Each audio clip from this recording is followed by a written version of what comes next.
Hola amigos, qué alegría estén con nosotros en su programa del Libro del Cielo.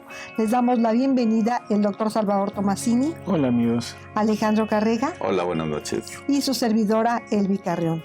Damos comienzo con la lectura 1932, julio 1, 1926. No hay santidad sin la voluntad de Dios. La venida de Jesús sobre la tierra sirvió para formar los caminos, las escaleras para llegar al reino de su querer. Espérame, yo quisiera aquí hacer una pequeña aclaración. Cuando leemos cosas como esta, no hay santidad sin la voluntad de Dios, casi siempre nos dejamos llevar por la idea de que es la divina voluntad obrante. Y entonces menospreciamos a todas las demás santidades, y eso es un error. O sea, la santidad, sea cual sea, sale de la voluntad de Dios, sale de Dios. No, nunca sale del hombre. O sea, todo lo que Dios quiere comunicarle al hombre, la persona que lleva a cabo todo esto es la que se presta.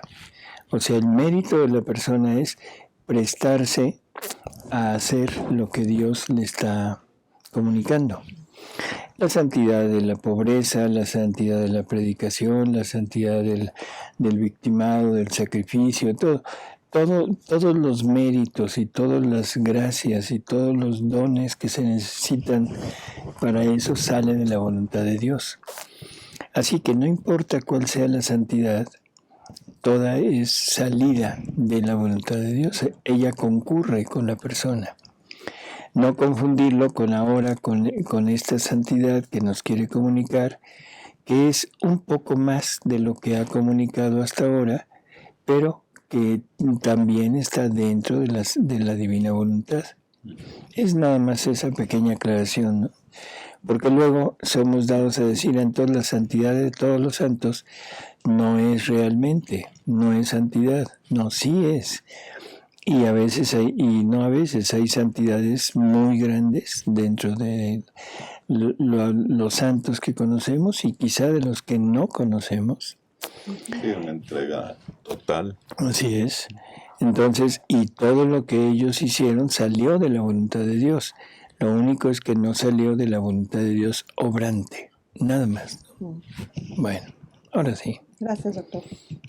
Estaba haciendo mis acostumbrados actos en el supremo querer y pensaba entre mí, ¿será posible que los tantos santos del Antiguo Testamento, que tanto se han distinguido con la potencia de los milagros, como un Moisés, un Elías, y los tantos profetas y tantos santos después de la venida de nuestro Señor, que han llegado a ser maravillosos por virtud y por milagros, ninguno de ellos haya poseído el reino de la divina voluntad y vivido en la unidad de su luz?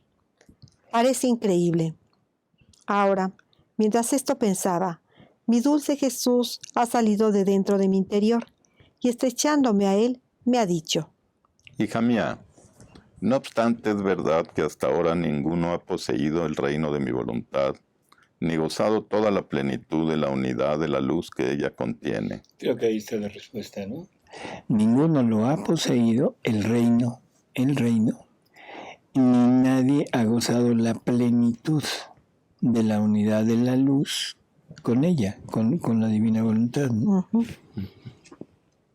Si esto hubiera siendo la cosa que más me interesa, que más me glorifica y que ni más ni menos pondrá a salvo todos los derechos divinos y completará la obra de la creación y de la redención. Y no solo esto, sino que llevará a la criatura el bien más grande que pueda existir en el cielo y en la tierra. Yo habría hecho de tal modo que lo habría hecho conocer, como he hecho conocer las tantas virtudes y maravillas de mis santos. Habría hecho conocer quién había poseído el reino de mi voluntad, que tanto me interesa, para transmitirlo a los demás, imitando a aquel que lo había poseído.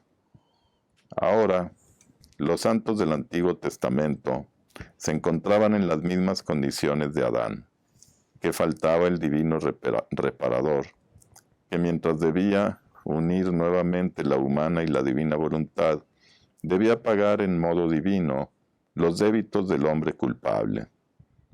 Sin embargo, tanto los santos antiguos como los modernos han tomado de mi voluntad, tanto por cuanto han conocido. Ese es el punto. O sea, hasta donde Dios comunicaba, es hasta donde la persona tomaba.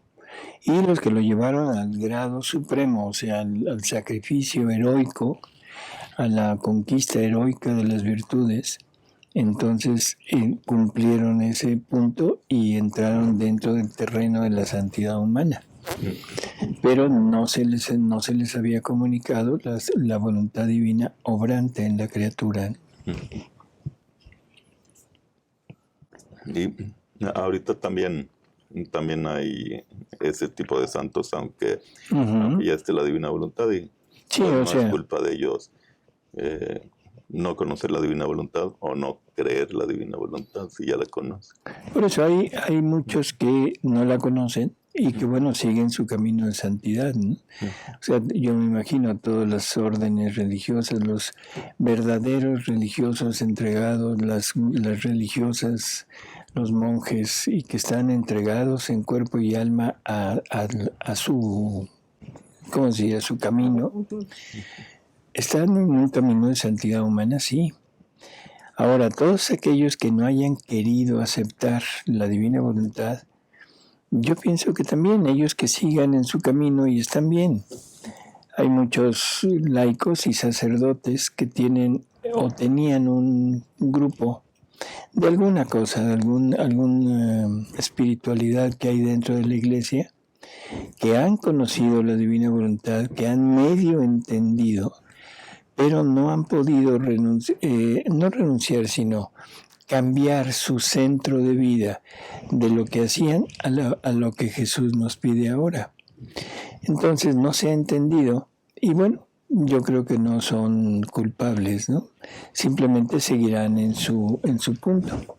Y se les tomará como que hicieron lo máximo que pudieron. Así es, con una pequeña excepción, porque esto sí yo sí quisiera también aclararlo. Cuando no se deciden y dejan esto y se dedican a lo suyo, está bien. Pero cuando combinan, ahí es el problema. Cuando quieren mezclar lo anterior con lo nuevo, ahí es donde las cosas se complican, porque tratan de meter voluntad humana en voluntad divina. Y Jesús nos dice claramente que no acepta ni siquiera la sombra de voluntad humana en su voluntad.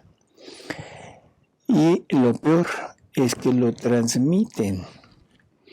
Y entonces para las personas que lo siguen es muy cómodo y muy halagador seguir en lo mismo que ellos tienen, pero ahora diciendo divina voluntad.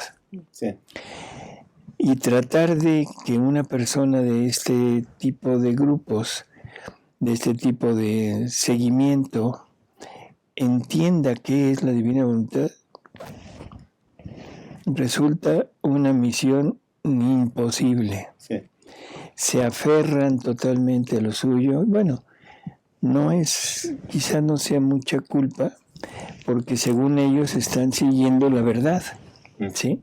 Están siguiendo a su pastor, pero quién sabe en qué calidad los tome Jesús, no por no haber tomado la divina voluntad, sino por convertirse en deformadores de la divina voluntad y propagadores de la deformidad de la divina voluntad. Sí. Ahí sí, solo Dios sabe qué. Sí, hay mucha confusión en muchas áreas todavía, pero puede ser que esas personas sirvan como de puente para algunos pocos. Pero también de obstáculo.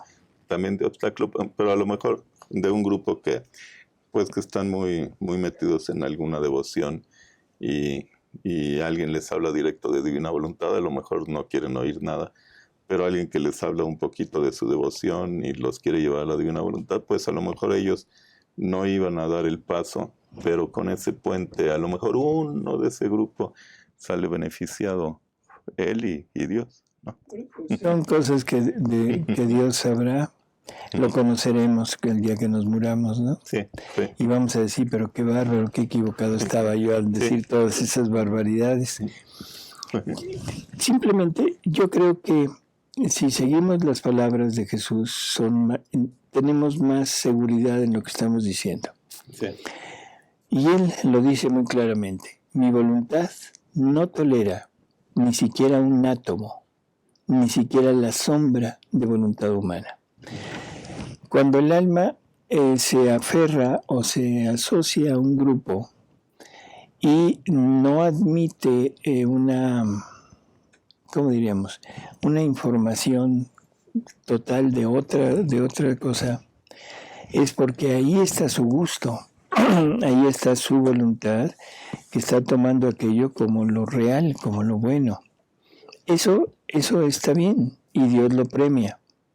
Lo que no premia es querer unirlo. Sí, ¿no? O sea, porque ahí deforma. No deforma lo suyo, sino deforma la divina voluntad. Y vuelvo a repetir, lo peor no sería tanto en él o en ella. Lo peor es en los que les creen a él o a ella. Sí. Y aquí entramos en un terreno muy difícil de poder hablar, pero yo creo que necesitamos decirlo abiertamente. En la revelación pública, o sea, tenemos datos precisos para saber a quién debemos seguir. San Pablo dice, aunque viniera un ángel del cielo y me predicara otro evangelio, definitivo, no lo creería. Habrá muchos que vendrán en mi nombre, ¿sí? Y dirán, yo soy, e incluso se presentarán con prodigios, con milagros. No lo sigan. Y eso es lo que hemos hecho, seguir al hombre. Le hemos creído al hombre, no a Dios, no a Jesús. Y eso ya lo hemos dicho en algunos programas. Pero yo quiero repetirlo ahora desde el punto de vista de la divina voluntad. ¿Por qué le voy a creer más a alguien que me dice algo que no está acorde a los escritos, que no está acorde a las verdaderas enseñanzas de la divina voluntad? Como dice Jesús, que le dice a Luisa, de ti saldrán las verdaderas enseñanzas de cómo se vive en mi voluntad. Si yo no encuentro esa mezcolanza que están haciendo aquí, quiere decir que no es correcto. Sin embargo, le creo más al hombre que a Jesús. Ahí yo creo que sí hay una carga de culpa muy grande, pero que cada quien se autoanalice por qué lo hace. Pero sí entendamos, Jesús es uno. Jesús, todo aquel que hable en nombre de Jesús, tiene que hablar con las palabras, con las ideas de Jesús. Todo aquel que distorsione, cambie o trate de modificar o de unir la palabra de Jesús con otras cosas, está fuera. Sí, y lo que dice ese mensaje de que no creer en un evangelio distinto es distinto, porque este es el mismo evangelio, pero abierto.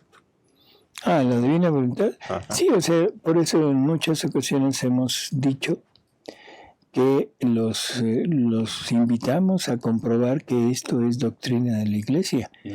Antes de que la Iglesia se pronuncie, claro. Ya cuando la Iglesia se pronuncie, bueno, ya no hay discusión. Pero ahorita, simplemente cuando lean una verdad un poco rara, váyanse al catecismo de la Iglesia Católica y verán cómo ahí está expresado. O sea, la idea rara es la divinización del hombre. Sí. Bueno, pero en el magisterio de la Iglesia, el punto final del hombre es llegar a la divinización, incluso dicho por Benedicto XVI. Así que yo no tengo empacho en decirlo, y cuando se me dice, oye, es que eso está mal, eso es contrario, simplemente saco el catecismo y le digo, a ver, di que esto no es cierto. No pueden decirlo porque estarían negando el magisterio de la iglesia y se estarían saliendo automáticamente de la comunión con la iglesia. No importa si es laico o si es religioso. A ver, desmiente el catecismo. Sí. Si lo desmiente, entonces digo, ¿sabes qué? El hereje eres tú. Sí. Y el mismo Jesús dice ser uno con Él y el Padre. Así ser es. uno con Él. Así es. Entonces, tan sencillo como eso, ¿no? Sí. Doctor, y el mismo caso sería para las personas que conocen que existe la divina voluntad, que han escuchado, pero que no quieren saber, no porque no confíen, sino porque no quieren la responsabilidad. Sería el mismo caso para ellos, ¿no? Ahí sí, como juzgue nuestro Señor, no sé, o sea, si son buenos, si tienen una vida más o menos adecuada, si siguen los sacramentos, siguen la ley, o sea, los mandamientos, no creo que haya mucho problema. El rechazo a esto, no sé cómo lo tome Jesús. Pero sí Jesús dice, mídete, ¿no? Ah, sí. Mídete para ver si tienes el tamaño para entrar. Sí. O sea, hay que medirse. Y por eso es que muchas personas empiezan a leer. Esto es muy curioso, es algo también que vale la pena comentar. A algunas personas se les ha entregado como primera opción el libro de las 24 horas de la pasión. A los 2, 3 días llegan y dicen, ¿sabe qué? Esto no es para mí. Sí. Y entonces uno dice, oye, pero ¿ya lo leíste? Pues empecé a leerlo, pero no es para mí. Entonces uno se pregunta y dice, bueno, ¿qué está pasando? La mente entiende algo, Sí. pero el alma sí sabe de lo que le están hablando. Ahí entiendo todo. Y ahí el alma dice, espérate, calmadito, por ahí no camines. O sea, el alma tiene esa capacidad de poder entender cosas que el cuerpo no entiende. Y no quiere la responsabilidad del alma. Así es. Entonces, bueno, seguimos. Sí. Los mismos milagros que han hecho eran partecitas de la potencia de mi voluntad comunicada a ellos. Otra cosa que es perfecto. No es el santo el que lleva a cabo el milagro.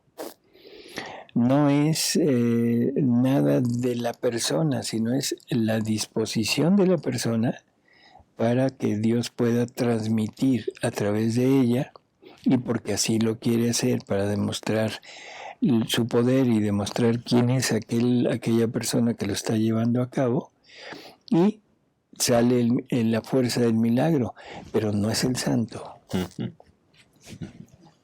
Así que todos mis santos han vivido, quien a la sombra de ella, quien a los reflejos de su luz, quien sometido a su potencia, a sus órdenes, porque no hay santidad sin mi voluntad. Pero han poseído de ella aquel poco que han conocido, y no más. Porque el bien solo se suspira y se llega a poseerlo cuando se conoce. Ninguno posee un bien, una propiedad, sin conocerla. Pero supón que la posea y no la conoce. Para él, aquel bien está como muerto, porque falta la vida del conocimiento.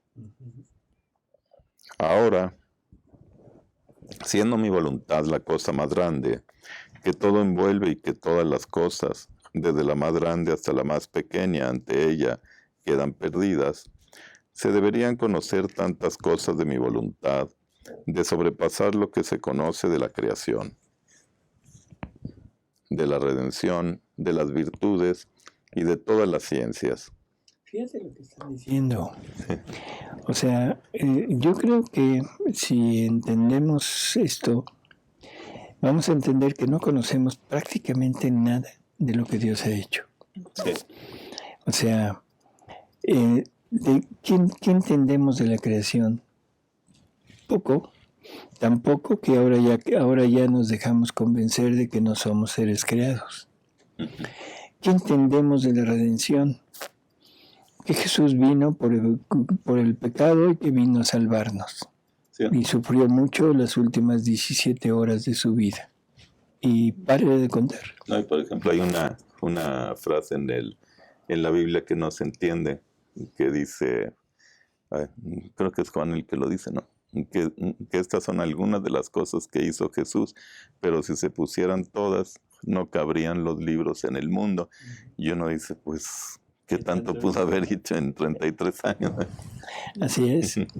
Entonces, bueno, simplemente esta frasecita, ¿no? Dice, desde la más grande hasta la más pequeña, ante ella quedan perdidas. Se deberían conocer tantas cosas de mi voluntad, de sobrepasar lo que se conoce de la creación, de la redención, de las virtudes y de todas las ciencias. Bueno, seguimos. Ella debería ser un libro por cada paso, para cada acto, un libro por cada cosa creada. Así que toda la tierra debía estar llena de tantos volúmenes de superar el número de las cosas creadas. Pues aquí ya venía esto, con conocimientos acerca del reino de mi voluntad. Ahora, ¿dónde están estos libros? No hay ningún libro, apenas algún dato se conoce de ella, mientras que debería estar al principio de todo conocimiento de cualquier cosa. Siendo ella la vida de cada una de las cosas, debería estar sobre todo como la imagen del rey marcado sobre la moneda que corre en el reino, como la luz del sol que resplandece sobre cada una de las plantas para darles la vida, como el agua que quita la sed a los labios ardidos, como alimento que sacía al hambriento después de un largo ayuno. Todo debía estar lleno de los conocimientos respecto a mi voluntad, y si esto no lo hay, es señal de que el reino de mi voluntad no es conocido, por lo tanto, no es poseído. Tal vez me sabrías nombrar algún santo que haya dicho que poseía este reino y la unidad de la luz del querer supremo. Ciertamente que no. Yo mismo poco hablé. Si hubiese querido extenderme en hablar acerca del reino de mi voluntad y de quererlo formar en el hombre como lo poseía Adán inocente, siendo el punto más alto, el más inmediato a Dios, y que se acerca más a la semejanza divina, estando aún fresca la caída de Adán, se habrían desalentado todos, y volviéndome las espaldas habrían dicho, si Adán inocente no pudo ni tuvo la constancia de vivir en la santidad de este reino, tanto que se precipitó él mismo y a todas las generaciones en las miserias, en las pasiones y en males irreparables, ¿cómo podemos nosotros, culpables, vivir en un reino tan santo? Bello, sí, pero podemos decir que no es para nosotros. Y no solamente esto, sino que mi voluntad siendo el punto más alto, se necesitaban los caminos, los medios de transporte, las escaleras, los vestidos decentes, los alimentos adecuados para poder morar en este reino. Mi venida a la tierra sirvió para formar todo esto. Así que cada palabra mía, cada obra, pena, oración, ejemplo, sacramentos instituidos, eran caminos que formaba, medios de transporte para hacerlos llegar más rápidamente, escaleras para hacerlos subir. Se puede decir que les di los vestidos de mi humanidad, teñidos de púrpura con mi sangre, para hacerlos estar decentemente vestidos en este reino tan santo de mi querer, que la sabiduría increada había establecido en la creación, darlo como herencia del hombre. A ver. O sea, dos cosas. Hace un poquito antes de lo que acabas de leer, decía, todo debía estar lleno de los conocimientos respecto a mi voluntad. Y si esto no lo hay, es señal de que el reino de mi voluntad no es conocido, por lo tanto, no es poseído. Esto es muy curioso porque Jesús dice que para entender, para comprender a una voluntad inmensa, a un reino, necesitamos primero poseerlo. Entonces, si yo no poseo la divina voluntad, definitivamente me va a costar, no me va a costar, simplemente no voy a entender qué es vivir en la divina voluntad. Por eso es que hay en muchos lugares que se habla de que es muy fácil entrar, de que nada más es la intención y ya estamos viviendo y happy birthday y en fin, aleluya, Sí. y ya vivimos en la divina voluntad. Con calma. Jesús efectivamente nos dice, ¿quieres vivir en mi voluntad? ¿Quieres que mi voluntad reine en ti? ¿De veras lo quieres? Ya está hecho. O sea, en ese momento nos la da. Pero nos la da para que a través de tenerla en nosotros empecemos a comprender lo que esa divina voluntad contiene, lo que quiere, lo que necesita, lo que requiere de nosotros, para que nosotros empecemos a hacer ese intercambio de vida con ella y en un momento dado, si Dios así lo decide, podamos llegar a hacer vida con ella. No se trata nada más de decir ya la tengo y ya con eso ya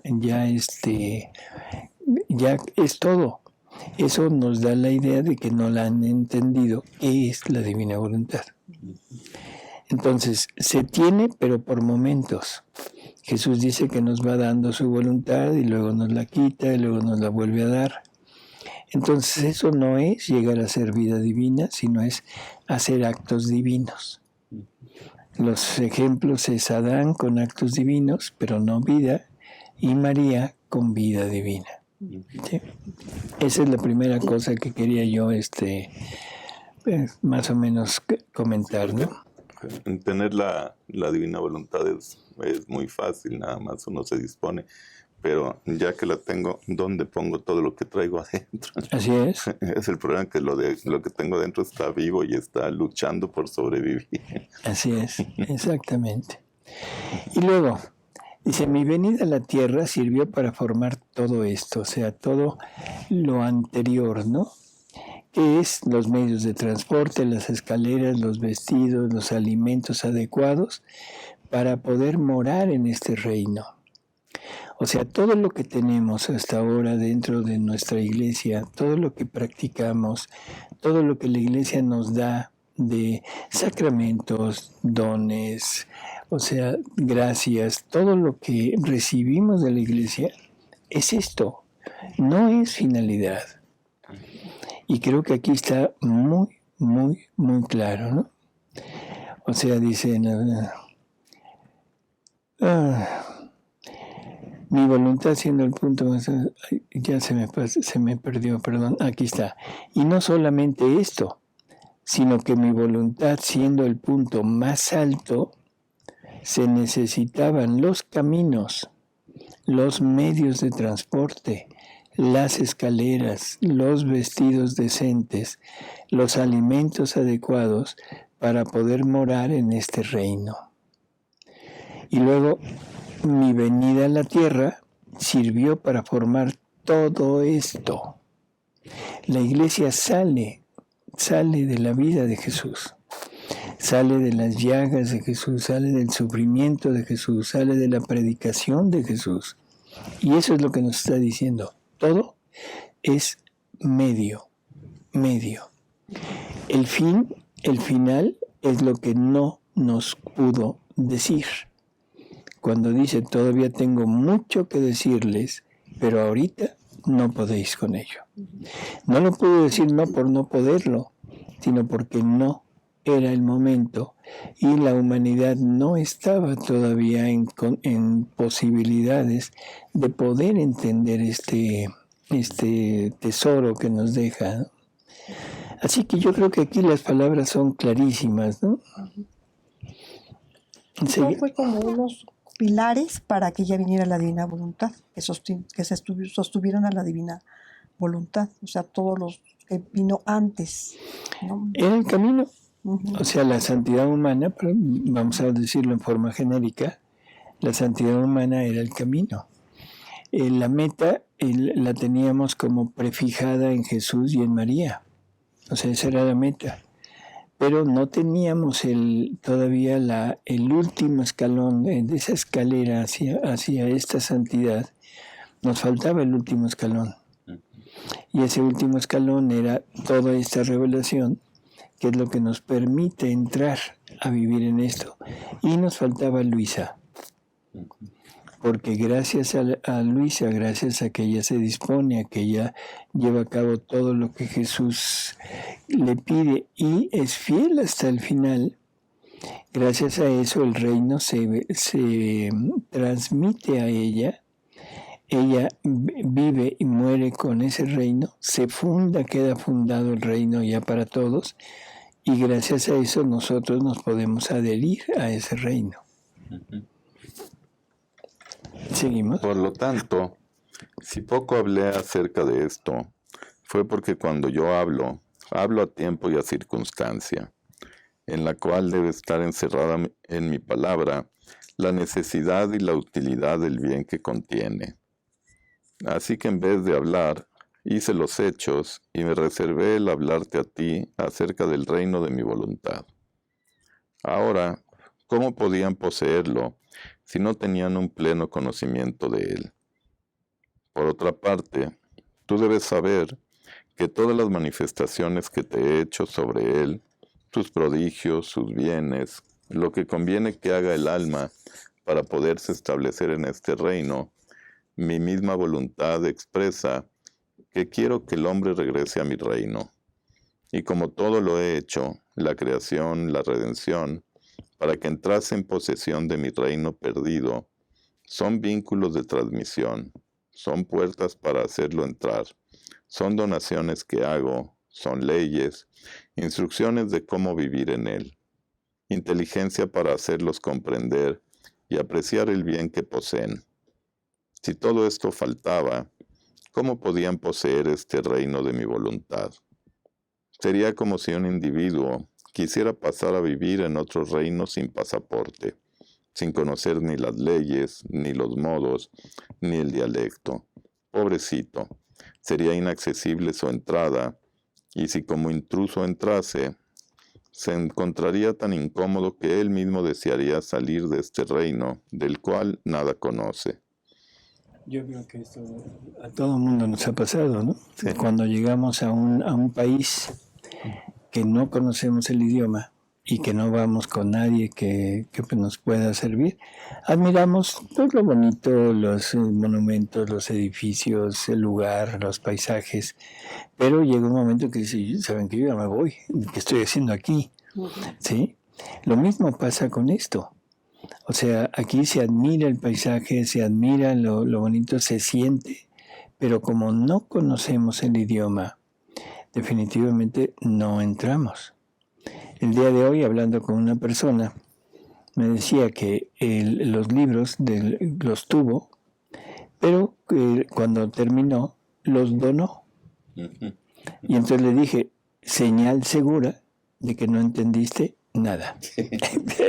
O sea, si alguien después de leer dona los libros, los regala y no se vuelve a ocupar, es señal segura de que no entendió de qué se trata. Claro. Sí, entonces, como la Biblia, decir, pues ya la leí, tómala y ya. Así es, exactamente. Y acabó, pues, no, No, y como dice aquí, es muy importante tanto la posesión como el conocimiento. Así las es. dos cosas. Uh-huh. No se puede poseer sin conocer o no se puede conocer sin poseer. No se puede conocer sin poseer. Exacto. Es al revés de nosotros. Nosotros para poseer primero necesitamos conocer. Y Jesús nos dice, no, primero tienes que poseer para después conocer. Bueno, seguimos. Ahora, hija mía, ¿no te parece a ti más fácil, más alentador, más a la capacidad de la naturaleza humana, que después de que han conocido el reino de la redención, donde pueden curarse los ciegos, los cojos, los enfermos, porque en el reino de mi voluntad no entran los ciegos, sino todos derechos y de florida salud, encontrando todos los medios posibles en el reino de la redención, y el mismo pasaporte de mi pasión y muerte para pasar al reino de mi voluntad. Animados por la vista de tan gran bien, se decidirán a tomar la posesión de él. Por eso sea atenta. No quieras restringir ni disminuir los bienes que hay en el reino de mi voluntad. Y esto lo haces cuando no manifiestas todo lo que te hago conocer. Porque el conocimiento es portador del don. Y si ahora soy magnánimo en el conocimiento de mi voluntad, son dones que hago. Y en estos dones establezco el más o el menos para poner en el reino de mi voluntad, para bien de quien debe poseerlo. Se puede decir que la criatura debe pasar primero, vamos a decirlo así, por el cielo de la humanidad de Jesús para después poseer el cielo de su divinidad. Bueno, sí, o sea, incluso lo dice en varias ocasiones, que generalmente el alma primero pasa por el cielo de su humanidad y después, cuando ya se supone ya lo disfrutó, ya lo vio, ya lo conoce, pasará al cielo de la divinidad. Así que, y yo creo que eso concuerda perfecto con nadie va al Padre si no es por mí. Sí. O sea, nadie puede llegar directo allá, porque en realidad nos falta tanto conocimiento, nos falta conocer tanto a Jesús, y si no conocemos a Jesús, definitivamente no podremos llegar a disfrutar del Padre, de la gloria del Padre. Doctor, si una persona quisiera conocer más a Jesús y quiere pues leer todo, saber todo de los del Viejo Testamento, del Nuevo Testamento, de los Evangelios, para poder entrar bien a la divina, bueno, para luego empezar a conocer la divina voluntad o conocerlo alternadamente, pero no se dispone de todo el tiempo que quisiera la persona. Con la disponibilidad, Dios va poniendo todo eso en el alma, ¿verdad? O sea, Dios va favoreciendo con gracias, con dones y sobre todo con entendimiento. Vamos a poder entender cada vez más, pero vamos a poder entender lo que hemos conocido. Y eso nos va a ir animando a seguir conociendo más. En realidad, llegar a vivir en la divina voluntad se puede, aunque sea muy poco el conocimiento. Lo que no se puede es saber qué se puede hacer en la divina voluntad. O sea, ya la poseo y mi disposición es al 100%, vivo en ella, no me aparto jamás, pero conozco, no sé, 10 verdades. Bueno, tengo capacidad de poder hacer 10 cosas que esas verdades me dicen. Pero el resto, como no lo conozco, lo puedo intuir. Si lo intuyo y está dentro de lo cierto, lo puedo vivir. Jesús me lo puede dar como infuso, lo puedo vivir, claro, pero forzosamente es el conocimiento, ya sea por intuición, por infusión o por lectura. Pues terminamos la lectura. Así es. Y bueno, pues amigos, muchísimas gracias por haber estado con nosotros. Y Elvi. Gracias, doctor. Muchas gracias. Alejandro, gracias, Alex. Gracias. Muchas gracias. Nos vemos amigos. en el próximo programa. Gracias, buenas noches. Hasta luego.